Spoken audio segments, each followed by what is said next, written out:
people you spoke with, sounds like they're concerned for their safety.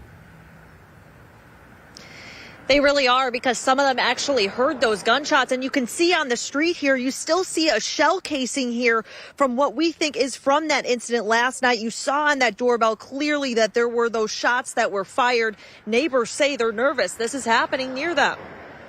What did you hear last night? It sounded like fireworks, maybe a .22 rifle, a low-powered gun. But I thought it was fireworks, and it woke me up, and I screamed.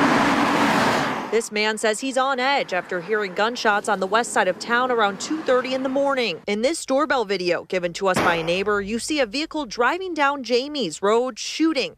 Then a second vehicle appears and you see a person stop the vehicle, open up their door and shoot out the window.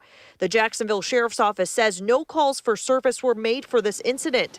JSO also told Sheriff candidate Wayne Clark that officers have not been to the scene yet today. While no victims showed up at the hospital, but there should have been some form of an investigation at this scene, get bullet casings. Sheriff's race candidate Ken Jefferson says drive-by shootings can be dangerous for neighbors as well. When they fire those guns, those bullets don't have a name on them, and they can go anywhere. They can ricochet, they can hit innocent victims. I've responded to so many incidents where innocent bystanders were killed. Neighbors say this part of town has been dealing with a lot of crime. What do you think about this shooting happening so close to where you live? We're not surprised because there's been a lot of crime in the area in the last 2 or 3 years. Back in April, there was a deadly shooting at the Palm Trace Apartments, which is less than a mile from this area.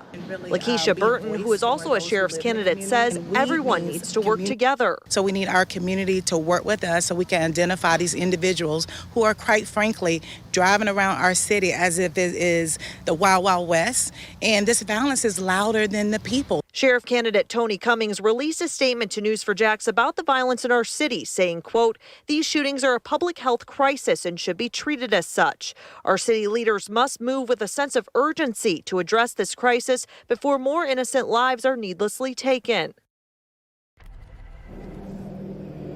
Now, Sheriff candidate TK Waters and his team did not get back to me today. Now, if you or anyone else you know has any other information about this incident, you're urged to call the Jacksonville Sheriff's Office. I'm reporting live in the west side of town. Bree Isom, Channel 4, the local station.